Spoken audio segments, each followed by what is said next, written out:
ఈ రోజుల్లో కింద కూర్చొని భోజనం చేసేవారు చాలా తక్కువ మందే. ఇవాళ ప్రతి ఇంట్లోనూ డైనింగ్ టేబుల్ అనేది ఒక భాగమైపోయింది. కానీ టేబుల్ పైన కూర్చొని తినే కంటే నేలపై కూర్చొని తినడమే మేలని, అది ఆరోగ్యానికి చాలా మేలు చేస్తుందని చెబుతారు నిపుణులు. కాళ్ళు ముడుచుకొని నేల మీద కూర్చోవటం వల్ల ఆరోగ్యపరంగా పలు ప్రయోజనాలు చేకూరుతాయని అధ్యయనాల్లో తేలింది. ఈ నేపథ్యంలో కింద కూర్చొని తినటం వల్ల లభించే ప్రయోజనాల గురించి ఇప్పుడు తెలుసుకుందాం.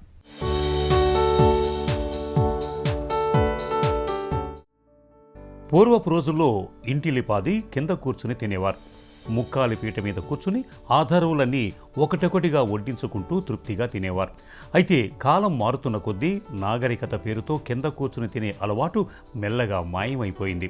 డైనింగ్ టేబుల్ పైన కూర్చుని తినటం అనేది నాగరికతకు చిహ్నంగా మారిపోయింది. నిజానికి పాతకాలపు అలవాటు ప్రకారం కింద కూర్చుని తినటం అనేది ఆరోగ్యానికి ఎంతగానో మేలు చేస్తుందని చెబుతారు నిపుణులు. నేల మీద కూర్చుని తినటం చాలా సౌకర్యంగా ఉంటుంది. అలాగే దీనివల్ల పొట్ట చుట్టూ ఉండే కండరాల్లో నొప్పి ఉంటే తొలగిపోతుంది.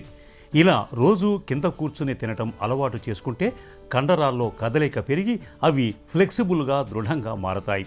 అలాగే ఈ భంగిమ వివిధ రకాల శారీరక నొప్పుల నుంచి కూడా ఉపశమనం కలిగిస్తుందని అధ్యయనాల్లో తేలింది. కింద కూర్చుని నేలపై ప్లేటు పెట్టుకుని తినటం వల్ల జీర్ణక్రియ సాఫీగా సాగుతుందంటున్నారు నిపుణులు. ఈ ప్రక్రియలో భోజనం నోట్లో పెట్టుకోవటానికి ముందుకు వంగటం, తిరిగి వెనక్కి రావటం, ఇలా వెంటనే చేసే భంగిమల వల్ల ఆహారం జీర్ణం కావటానికి అవసరమైన ఆమ్లాలు శరీరంలో ఉత్పత్తి అవుతాయట. తద్వారా జీర్ణ సంబంధిత సమస్యలు రాకుండా జాగ్రత్త పడవచ్చు.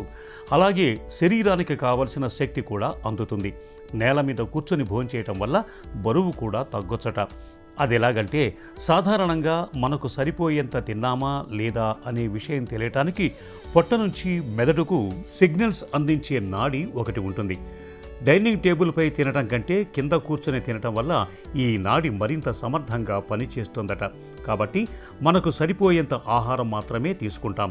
ఫలితంగా బరువును అదుపులో ఉంచుకోవచ్చని నిపుణులు చెబుతున్నారు. కుటుంబ సభ్యులందరితో కలిసి హాయిగా కింద కూర్చుని తినే అలవాటు పరోక్షంగా వారి మధ్య ప్రేమానుబంధాల్ని పటిష్టం చేస్తుందని నిపుణులు చెబుతారు. అయితే నడుము నొప్పి, కీళ్ల నొప్పులు ఉన్నవారు మాత్రం వైద్యుల సలహా, తమ సౌకర్యం మేరకు ఎక్కడ అనుకూలంగా ఉంటే అక్కడ కూర్చొని తినటం మేలు.